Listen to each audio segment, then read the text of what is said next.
is only war.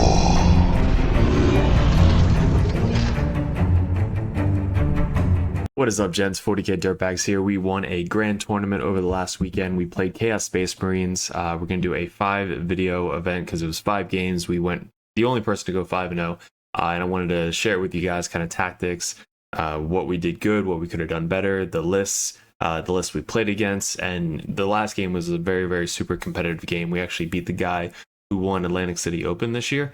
First time I got to meet him and play against him. Really cool dude. But we're going to go over each game for you guys. I'm going to save the beginning of this clip. So if you guys have already seen this, fast forward to where the video starts. But we're going to go over the list specifically in every single video, just so you guys know exactly what we did for each video. So if you guys play a specific army, you can click on the video and see everything you guys need. So guys, appreciate it. Let's get into the video. First, I'd like to thank all of my Patreons. I wouldn't be doing this without you guys. You guys help grow the channel. We did just hit 7,000 subscribers as of making this video. So you'll see kind of how much we grew since then.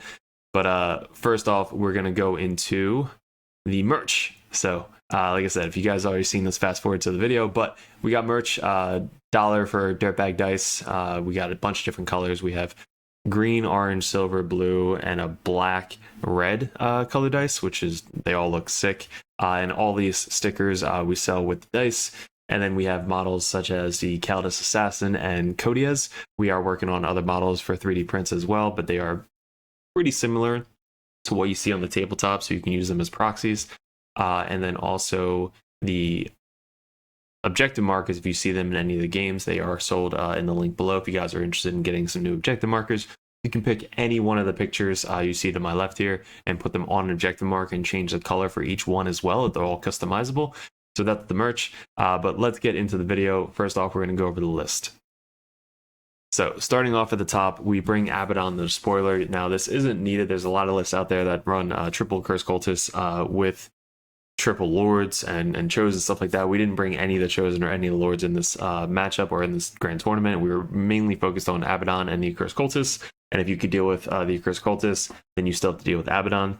So Abaddon specifically with this list, you bring him for the 4+ invuln save.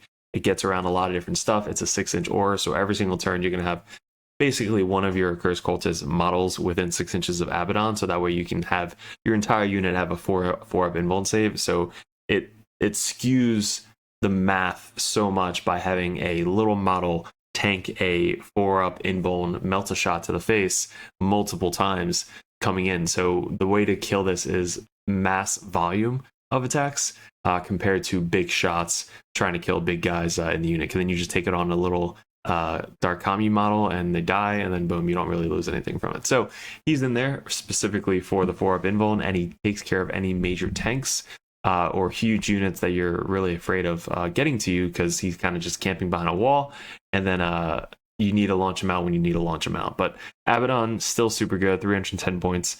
And then we got the Dark Commune.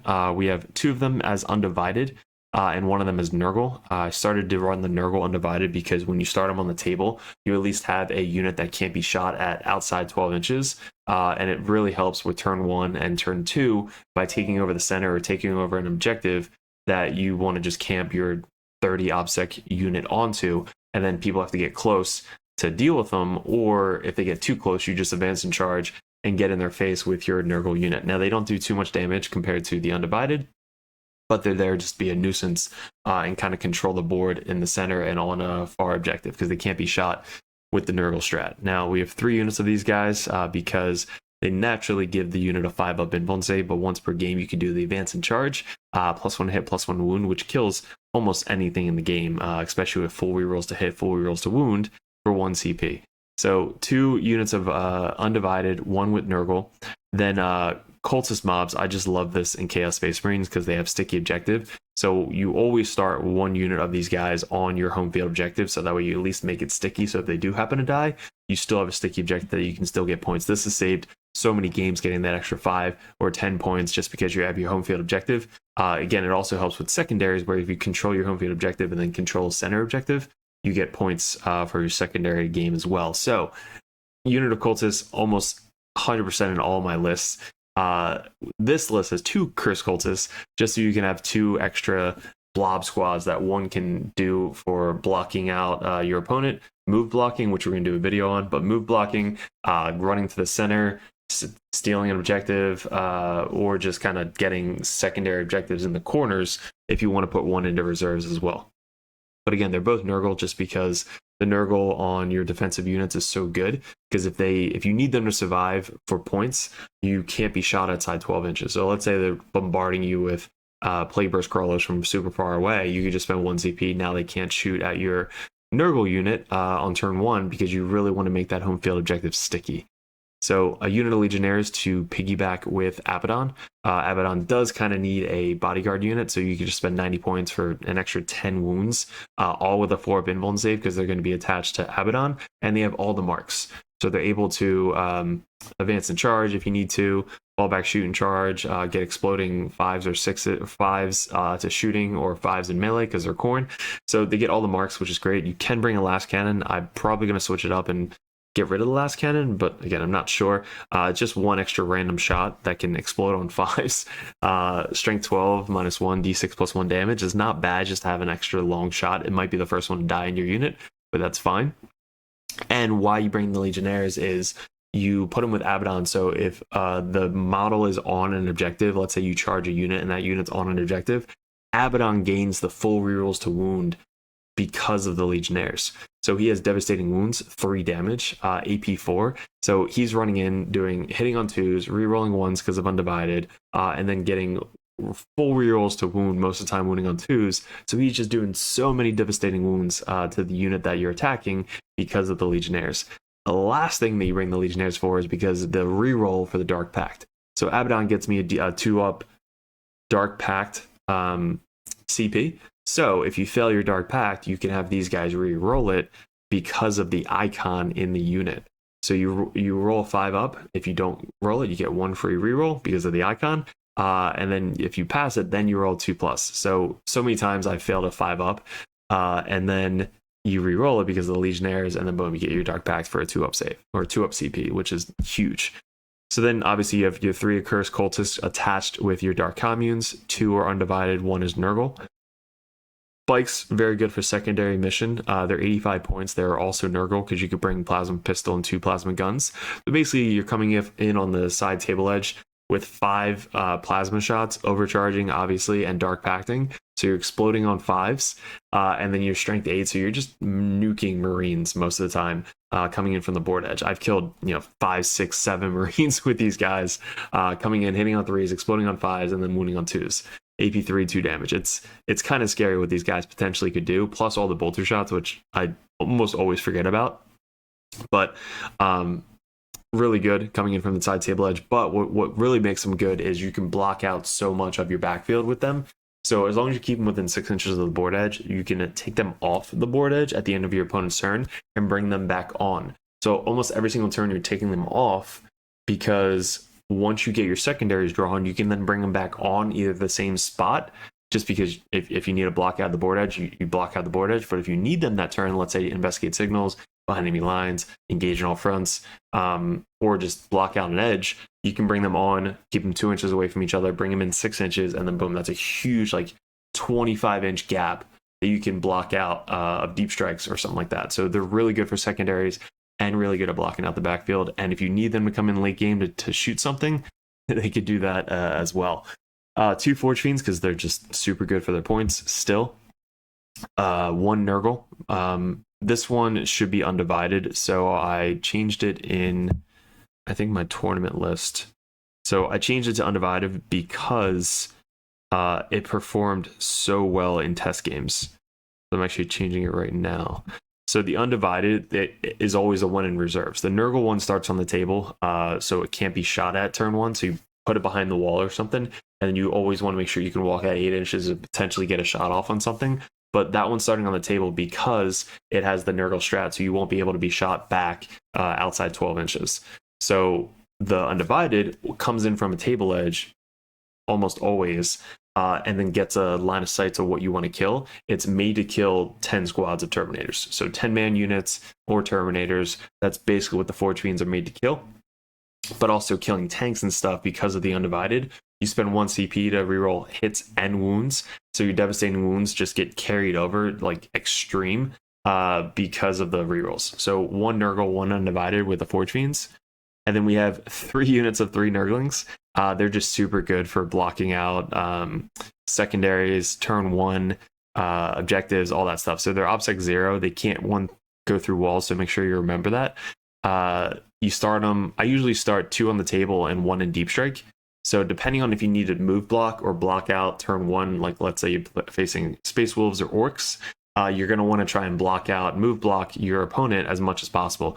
Nurglings are really good with that, and they have -1 to hit within 6 inches in combat, which a lot of people forget about. So it's a huge aura of -1 to hit with all everything, I think, besides vehicles and monsters. So really good aura for a 35-point unit that can infiltrate and also help out with the Seekers. So the Seekers have the pregame move 9 inches, but you can't pregame move within 9 inches of another unit. So if your opponent has infiltrators and you have infiltrators, you're going to want to put down your infiltrators first and spread them out. So that way you have a little path. So your Nurglings can then, or your Seekers can move up behind them turn 1 if you have turn 1. If you have turn 2, where you don't go second or first, you can move them defensively, the Seekers, behind a wall or a ruin or whatever, so they can't be shot turn 1. But if you do at first, your Seekers can pregame move 9 inches up, and they're not blocked out by other infiltrators because of your Nurglings, and then they can move up 14 and go do something, whether it be a secondary or move block, which you're going to see a lot in this tournament, or charge something really small turn 1 just to get them across the table. So Seekers played huge stuff in this 5 match GT over the weekend. And then we have Celeste. She is just super good into Eldar, and she's really good for secondaries just because she can come back up on a 2+, and she has 9 freaking wounds for some reason. T6, 9 wounds, 4 up invuln save, and doesn't kill a lot. I've noticed, like, doesn't really kill anything. She's just mainly there to come down, flame or something, move up, charge something, hold something up in combat, but really just be there for secondaries. She has an assault weapon, so once she's down on the table, she can advance and do an action because she has an assault weapon. So again, really good at just speed 9, like 8 or 9, like really fast. So that's why she's in the list. 120 points, well worth it, because when she gets back up on a 2+, it's full wounds. So basically you're getting 2 of these models for 120 points. So that's the list. Let me know what you liked, what you didn't like, and then we'll get into each video, starting with 1 through 5, depending on what video your guys are on. All right, what is up, gents? So this is game 4 of the 5-game GT that we just won. This is going to be against Orcs. This is actually one of my favorite games that I had throughout the tournaments. It was the guy was just hilarious. He was super fun to play against. Obviously, most Orc players are, but we've only went against Orcs maybe twice playing Chaos Space Marines. So I just know that they're super aggressive. They just get in your face as fast as possible. If you can go first, you kind of want to go first against Orcs. And then they're very defensive because they have the 5-up invuln save, once a whole battle round, and you can actually do it on the opponent's player's turn as well. So we're going to go over this step by step, clip by clip, but this game I'm going to go over kind of more drawing because I didn't take a ton of pictures because it was the first game of the final day GT, so I was kind of really focused on this game. So I'm going to go over kind of where we moved everybody, what I did good, what he did good, what we could have done better at, and kind of some things that you can plan for, especially with vehicles and Orcs, so that we can learn those tactics throughout the game. So guys, if you're new to the channel, appreciate click on the video. I'm sure you saw the intro going over kind of what we have going on with the dirtbags, but the last game is going to be coming up next. All these games are ahead of time on Patreon, so go check that out. And I'm also going to be doing something new I just came up with over the weekend. We're going to be doing tips on YouTube, but second part of the tips are going to be on Patreon, so that way the Patreons actually get a lot more benefit of being on the patreon.com instead of just doing everything ahead of time. Now you get extra tips only through Patreon. So that's a little thing that we came up with over at the Dirtbags, but let's get into the video. If you guys are an Orc player, appreciate you. I'm going to give you as many tips as I possibly can to help the Orc player. And then obviously with Chaos, it's just, this list is kind of insane. So what we have here, let me set up the picture for you. All right, guys. So this is my first time doing the drawing thing, but let me know what you guys think about it. It's the NFL play call thing on the TV. But we have this is the setup. So we have the corner deployments going straight across, and then we have the 9-inch center. So this is where the deployment zone was, kind of like that, and then his was like this. So this is super aggressive for both of us. We both have very melee heavy armies, so we kind of want to get into your opponent as much as possible. I love this deployment because you basically only have like an 18-inch gap in between from this farthest distance to that farthest distance. So this distance is even shorter because it's corner to corner. So like if you put your guys right on the edge here, you're gonna get to wherever they are on the edge over there. So I really like this deployment, especially if you're super aggressive. So for infiltrators, we have our Nurglings up in the corner here, and then we have our other Nurglings over here. You want to try and not put your guys, if you have infiltrators, on the objectives if they're doing tactical, which we both did tactical. So if you start them on an objective and you don't go first, and they pull the secondary mission where if you kill enemy unit on an objective, you're giving them free points. I learned this the hard way a couple times. So you have to not put them on the objective as best you possibly can. So that way, again, if they're playing tactical, you're good. So there's the objective. My last one is on the other side of the building here, not on the objective. And then same thing up here. They're not on the objective up there. So that's kind of how you want to set it up. And then all of us, a sudden, our Seekers also are right here. They're super good with this list. If you guys are playing Chaos, Seekers are just so good. Ask Mike, he'll let you know. But we got 9-inch movement, so the back of the base to the back of base would be 9 inches. So we can get literally all the way out to here. Turn 1 from the furthest guy. The front guy can get all the way out to here. So if we have turn 1, we're able to kind of push pretty far forward. If we have turn 2, we can just bring them back this way. 9 inches would basically be right here. So we can get behind our army over here to be defensive for the first turn, while our unit pushes up or takes the blunt force of the charge. But luckily we actually had turn 1. So since we had turn 1, we actually put all of our Seekers up 9 inches to about right here, and it doesn't matter. So we took tactical. We got behind enemy lines, and I believe killing models off an objective turn 1. So same thing that I said. If you pick it, if they're non-objective, you can kill them, but we don't really have a lot of oomph turn 1. It's really only our Seekers. So this is what I did instead. We're playing against Orcs. He's got a unit that can't move through ruins or buildings, which is the Squighogs. Same with these guys. He's got 2 trucks. He's got the big character dude, the other big character dude, another truck over here. He's got little grots and dudes in the back here. And then he's got, let me see if I can zoom in. Of course I can't zoom in. Okay, so then he's got the squats right there with the little leader.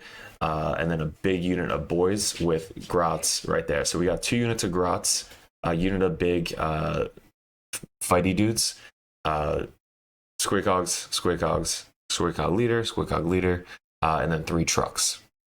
This one truck up front has the shooting things, so it's like 3 shots each, fire deck 30 or something. So just a ton of shots exploding on 6s with these guys. This has the knobs in it, so this has a big squad of knobs with the leader in that squad. So I have to be careful of the shooting guys because they could probably take down a whole unit of a Curse Cultist, and then the big knobs will just melt down Abaddon or whatever. So that's kind of his setup. Our setup, we have Abaddon right against the wall here. We have the Legionnaires. We have red Curse Cultist, green Curse Cultist, and then this little Cultist squad up front. So that way he can't get to my unit if he had turn 1. So I use them as the meat shield. And then the bikes up here in case I have to go 14 inches or 12 inches up to the objective to do a mission. Cultists back here on the objective so they can make it sticky. Nurglings are here so they can do the 9-inch from the corner. These Nurglings can't really do it over here, but they at least can block off this objective a little bit turn 1 so that way his guys can't do an action on this objective turn 1. So that's the setup. So again, we have turn 1, so we get our Seekers. They pregame move 9 inches up to here, and then they move 14. So I actually move them as far forward as I possibly can, and then I spread them out like this. There's one guy sideways there, one guy sideways there, one guy sideways there, one guy sideways here, and the last one is, I believe, behind here just as the sacrificial guy. So he's the first one to die, so I still have the line right here. The Nurglings then move up. So they scooch up 5 inches they might have ran. So they scooch up, they run up to here.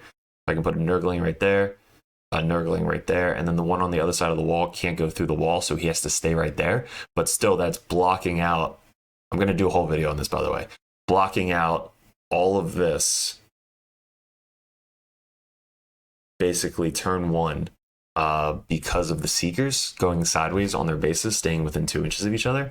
And then these guys, they could go through the building, but it's like the big hard-hitting guys are the ones I'm afraid of. They cannot go through the building. So they have to deal with the Seekers first before they get through everything. So I love this deployment because when all your Seekers and Nurglings are going up, move blocking everybody, that leaves room for your Accursed Cultists and Abaddon to advance forward as much as possible. So they're basically advancing forward onto an objective there, onto an objective there.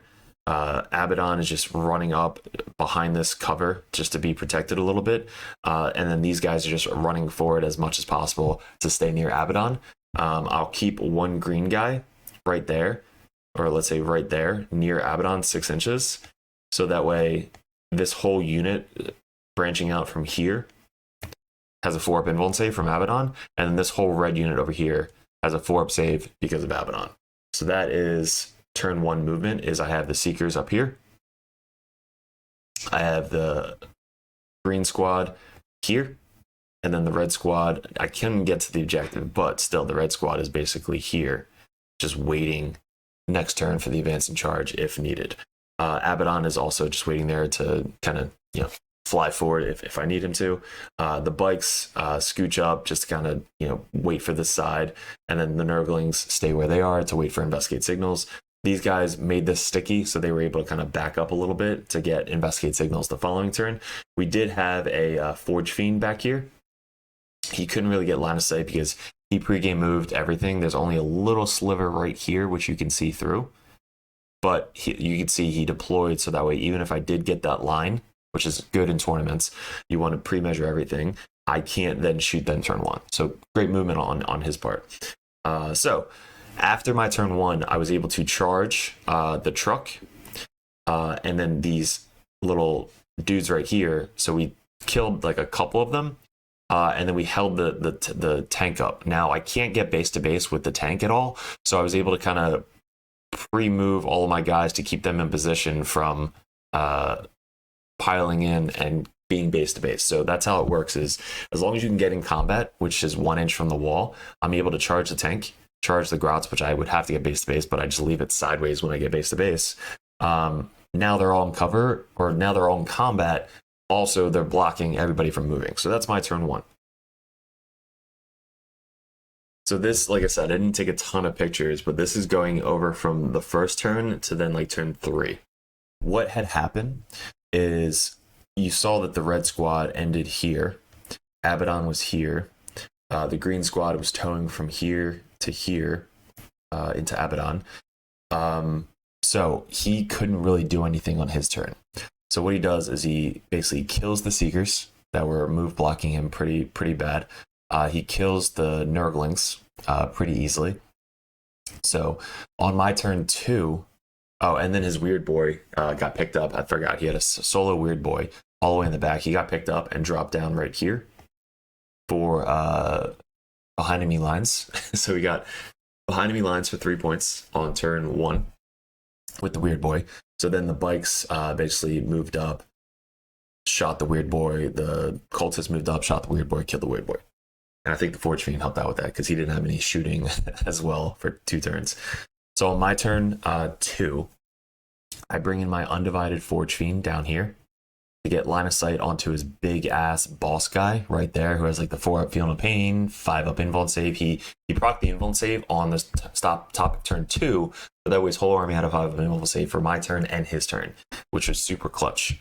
So we actually rolled pretty hot with the Undivided Forge Fiend, full reroll save, full reroll to wound. We killed his actual war boss on the Squig Hog, which we were both like, holy shit, how did that happen? I think I rolled like 4 deaths or something, so it's like 12 wounds, mortals. He made a lot of the invuln saves, but killed him, I think, to the wound from 1 Forge Fiend, which was just insane.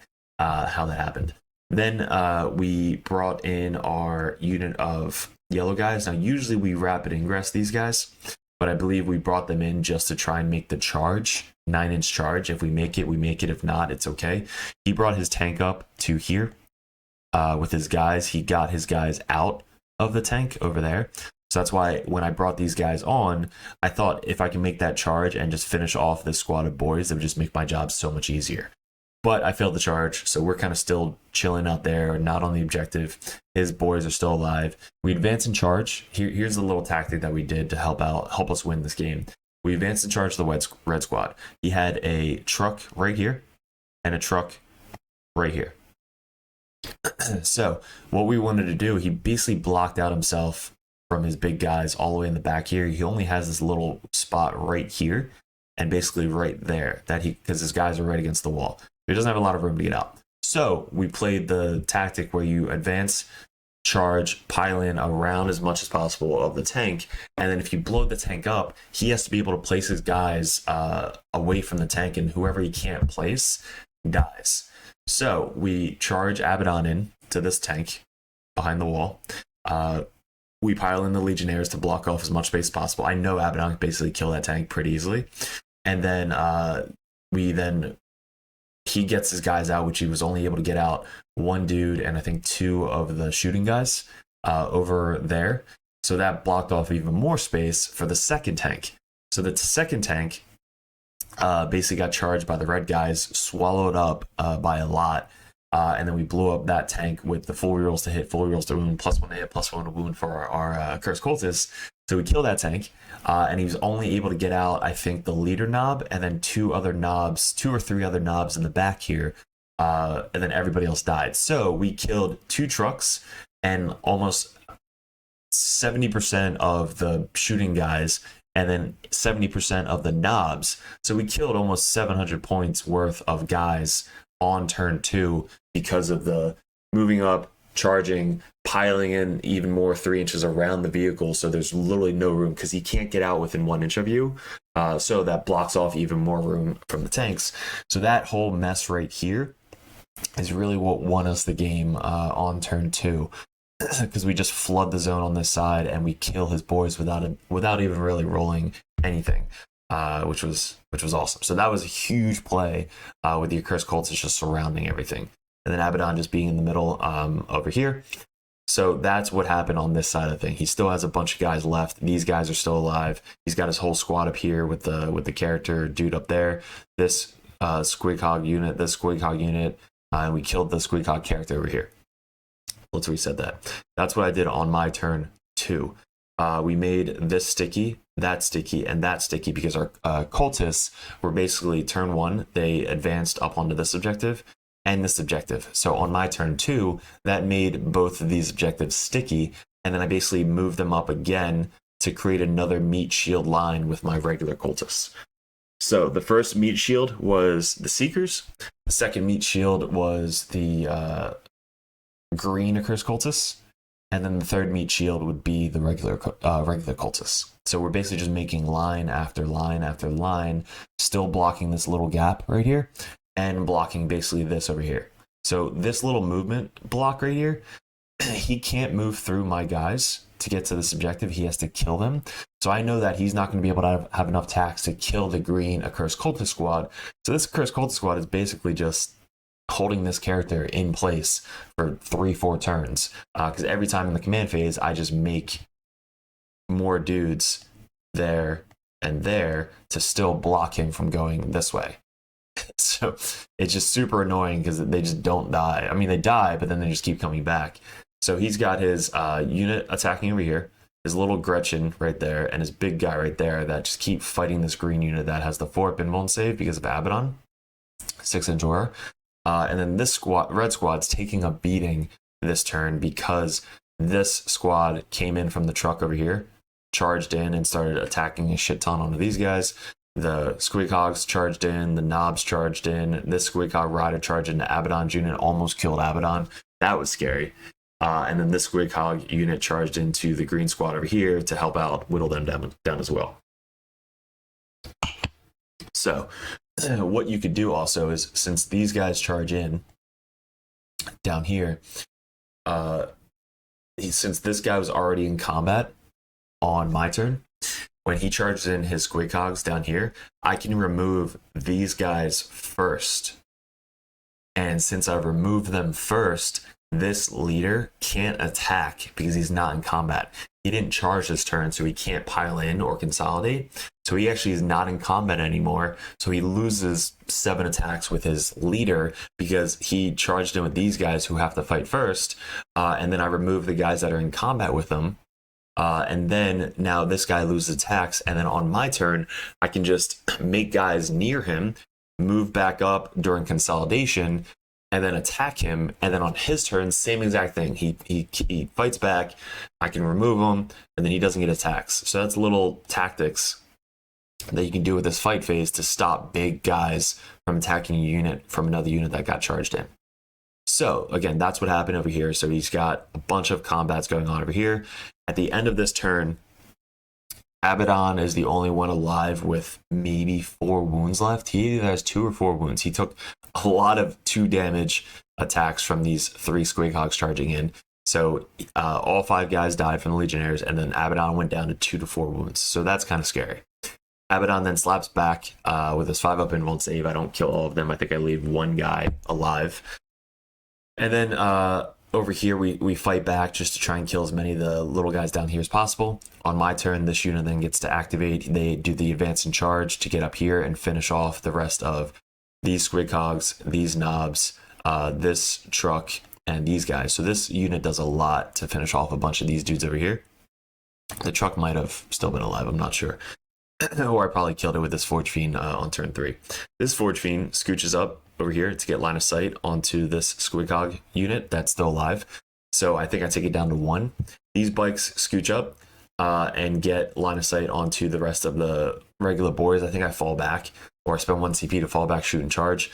So they shoot with the bolters and mow down most of the boys on the top side over here because he doesn't have the 5-up invuln save anymore. The Gretchen are still alive, but they're going to get mowed down next turn by all of the green squad charging back in. And then all he has left up at the top here is these big ass squigcog boss. And most of this is mowed down. So most of this is dead. This unit only has 1 guy left. This unit only has 1 guy left. He still has the character shooting guy that was in the truck from turn 1. These guys are still alive. These guys get mowed down, and all these guys get mowed down. So all he has left is 2 squighogs, the character. He's got the character, squighog, truck, this character, and then some Gretchen in the back here. So that's all he has left after turn 3. Then on his turn 3, he basically is just focused on, all right, well, can I do anything? Can I get points? Can I get secondaries? Whatever it may be. Again, this guy's still stuck in combat. He can't really do anything down here. This squigcog is just by himself. This squigcog's by himself. The character is stuck in combat with the red unit down here. So he's still stuck in combat. I only have my character from the red unit left. So she's the only one left with maybe 4 of these little guys who are surrounding this guy. I had capture enemy outposts and I couldn't get there. So that I missed out on 8 points there. So these guys are stuck in combat with the little red guy, or the little guy who was in the truck turn 1, the shooty boy. And then this unit down here is now just flooding this zone for basically the rest of the game. This Forge Fiend is still alive. This Forge Fiend is still alive. The bikes are still alive. And then all my cultists back here are still alive. So I have pretty much the whole board presenced. Sio came down in the center. I forgot about her. She came down the center to get me aerial denial in the center because he didn't have anybody within 3 inches at all. So she's just there chilling, getting me aerial denial, did some flamer shots. And then by the end of the game, this is basically what it looks like after turn 3. So like I said, he still has this guy up here. He's got, I guess he's a little leader guy right there. This is the shooting guy that's surrounded by our cursed cultists that just keep coming back. Abaddon has 3 wounds. He's just falling back, chilling. These squighogs are still alive over here. We have our yellow unit mixed up with Sile on the bottom here. The Forge Fiend scooted over to try and help get some shots off over here, blow up the truck. This Forge Fiend gets some line of sights off on this unit. This guy's still alive. The Nurglings deep struck down here. Now I just used the dead Nurglings, that's why they're the same color. So they deep struck down here to block anything on this side of the table. The purple Nurglings didn't do anything all game. They were waiting for Investigate Signal. I never got Investigate Signal. And then that is what it looks like after turn 3. So after turn 4, this is basically the end of the game. We have our Forge Fiend scooch up on the objective. This Forge Fiend didn't really do too much this game, just shot this unit a couple times. That was about it. 1 bike left from blowing up myself a couple times with plasma. This guy is still surrounded by the green squad that lived the entire game. The yellow unit is still up here taking over the back objective. Abaddon died, I think, from a grenade. So the one character guy has grenades. So he chucked a grenade at Abaddon, did 3 wounds. Abaddon died. This red chick is still alive from turn 1. So she's alive with 2 wounds. That's about it. These 2 cultists are still there. They actually were move blocking that character from last turn. You see here, there's two cultists left here. These guys scooted up that way. The 2 cultists basically blocked out this objective, so he couldn't get to this objective ever. So he actually never touched this objective and this objective. He did have Orc Boys down on this objective, but we were able to move block most of the game. I can't wait to do this video on move blocking. It's going to be really good on Patreon. So move blocking is super good with cultists, curse cultists, stuff like that. Really cheap units, Nurglings. And then again at the end of the game, we finally managed to kill that character with this yellow unit. Sile kind of scooted up to do investigate signal in his deployment zone. Nurglings chilling, and then at the end of the game, we finished up. This was the lowest scoring opponent game that I was done. So super awesome, like I said, super awesome player, super fun guy. He wanted me to play serious after round 2. So most of the time after that like 700 points of your guys died after getting out of a transport, not being able to place your guys, you're like, all right, this is probably your game. So usually you're like either talk it out or walk through the last like 3 or 4 turns. You pick your secondary, see if you can score them, whatever it may be. So he wanted to continue the game. So we continue the game and he's like, bro, I want to learn as much as possible from this game. So I want you to not take it easy. I want you to do as much as you possibly can and basically hold down the Chaos Space Marines versus Orcs. Like he wanted to see what Chaos Space Marines' full potential was, and that's what we showed him. So if you notice, we have 3 points from behind enemy lines turn 1, and then these aren't 8s, these are 0s. We had 0 for secondaries, 0 for secondaries, 0 for secondaries, 0, 0, 0, 0, 0 for primary. This mission was you get, I believe, points in the center, and you don't get anything for scoring your points in the deployment zones. So for us, we got 10 for holding 2 in the center, 15 for holding all 3, 15, 15, and then 15. So we maxed out 50 for primary. He got 0 for primary. It's basically the ones that there are technically no objectives in your deployment zone, but they're only there just for secondary purposes. So holding it didn't really matter. But we did max out 50 for primary. Then for secondaries, we got the worst fucking drawn secondaries the whole tournament. And it was funny because we picked our secondaries and we were just both laughing how bad they were. Turn 1, it was like behind enemy lines and kill shit on objectives. So I didn't get any of that. Turn 2, I got 5 and 0. Turn 3, 5 and 0. Turn 4, 5 and 0. And then turn 5, when there was nothing left on the table, I finally was able to get shit done, and we got 10 for secondaries there. So we only got 25 out of 40 for secondaries. 0, 5, 5, 5, 10. So luckily we denied him as much as possible, which was again, he got 3 points, 10 for painting. So we finished up Orcs with 13, and then we had 85 with paint job. So 85 to 13. Again, great game. What could we have done better? So let's go back to deployment. Now deployment, I guess, was fine for both players because you don't know who's going to go turn 1. You don't want to get blocked out, so your guys putting them on the flanks so that way you have more room to kind of move around would be my first suggestion, because this little kind of thing you can't move through at all. So this little thing, mark it up. This little thing right here, you basically can't move through with cavalry. So putting these guys maybe on the outflanks over here. Now again, you don't want to be shot turn one, so it's kind of hard to block them. So instead of moving this way, you probably just want to run around this way. These guys starting over here, same thing. So you want to start them over there so they can move around this way and get a lot more room to go through. The trucks, again, are fine because you can get through the building on both sides, so you can go either way. But I would definitely be more, I guess, aggressive because he didn't see that coming. Honestly, he didn't see me wrapping his tanks as much as I did. I think I rolled pretty low too. I rolled like a 5 on the charge when I was like 5 inches away. So I moved 5 inches on the charge, and then I moved 3 inches around to wrap it. So if I would have rolled like a 10, I think his whole squad would have basically died. But that was the first thing. This guy dying to a Forge Fiend walking on was rare. That probably shouldn't have happened.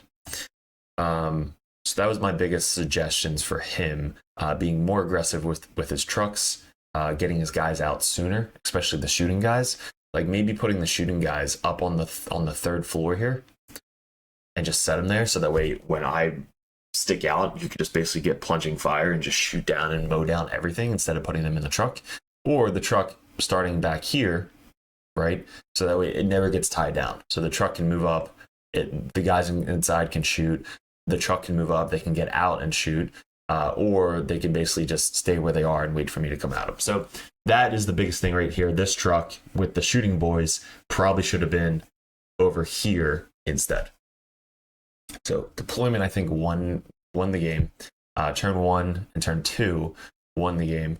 And that was the biggest suggestions for the orc compared to what we did. I think what we did was basically the best we possibly could do, especially having turn 1 and just moving up, being super aggressive with our guys because of our seekers. So having seekers on the list makes Curse Cultists that much more scarier. Nurglings, using them aggressively. I think I would have put, instead of the guy behind this building, I probably should have put all 3 out here. So that way I could have moved up and blocked even this truck from moving. So I would have put 1 Nurgling basically here, because the truck can't fit from being within 1 inch of me and the board edge. So if you put 1 Nurgling basically 5 or 6 inches away from the board edge, the truck can't physically fit through without coming within 1 inch of me. So I have a lot of room to play with over here. Then 2 inches, another Nurgling right here, and then 2 inches, another Nurgling right here. So those 3 Nurglings could have blocked out this truck, this character, and then the other 2 Seekers would have blocked out here, which they charged in. So they were base to base there, charged in, base to base there, charged in, didn't, or charge, but I can't basically get engagement range, and then charge. So my 5 Seekers are there, and then my other Nurglings are there. So that's what I should have done with my Nurglings down here.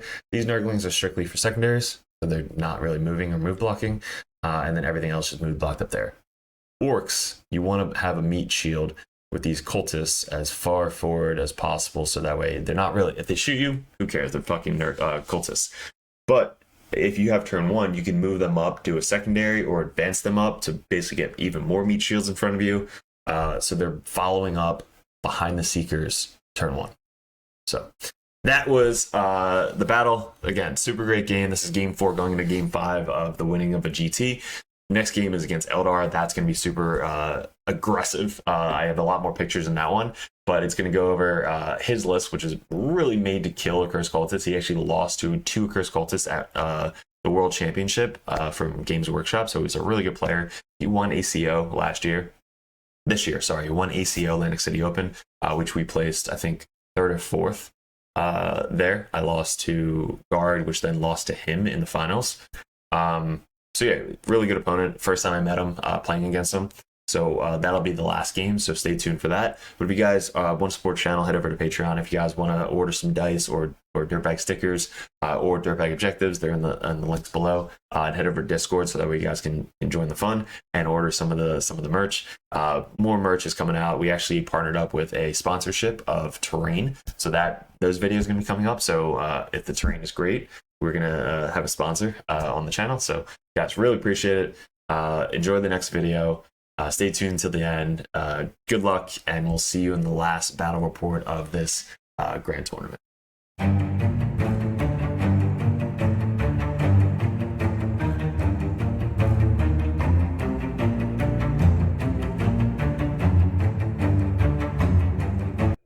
What's up, gents? Welcome to the Dirtbag Nation Patreon page. This is going to be support to the Dirtbag Nation. Just to give you a little insight on what we're trying to do and trying to grow into, we're trying to grow a brand name of the Dirtbag Nation, 40k Dirtbags, going all over the country and coaching people to get better at the game of 40k. We have really good coaching over at the Dirtbag Nation. Myself is ranked #1 for Grey Knights in the world last year in 9th edition. This year, we're currently ranked #1 Chaos Space Marine player in the world on ITC 40k rankings. So we have a lot of experience over at the channel, and a lot of the coaches are going to start joining in and joining the Dirtbag Nation to help you guys get better at 40k. If you guys are new to the Patreon page, we have a couple different tiers. The first tier is the $1 tier. That's basically just coming over, supporting us for $1 a month. You get first access to the Dirtbag videos up on Patreon. The next tier is a $5 tier. Basically, you get first access as well as just have a little bit more branding with the Patreon Discord page. And you want to support us a little bit more than $1 a month. I really appreciate both you guys. The $10 tier is the competitive Dirtbag page. That's where we get more into the tactics, one-on-one coaching on the Discord. And if you guys have any questions, comments, list ideas, tactics, or game questions, you guys get to message us one-on-one through Discord. Make sure you take advantage of that because it's completely up to you to ask me any questions you possibly need in the 40k community. Finally, we have the Grandmaster Dirtbag.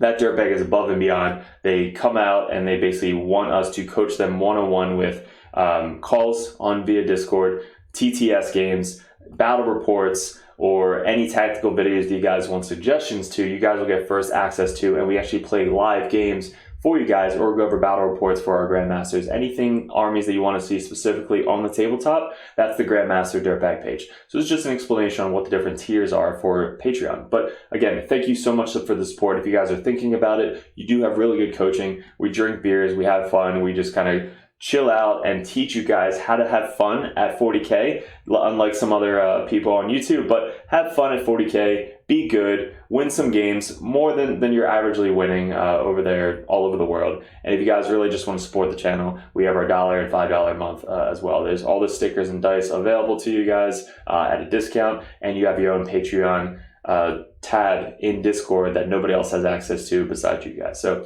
I appreciate you guys. Thank you so much for the support. We're going to grow Dirtbag Nation as much as we possibly can in 2024 and get it all thanks to you guys. Appreciate it.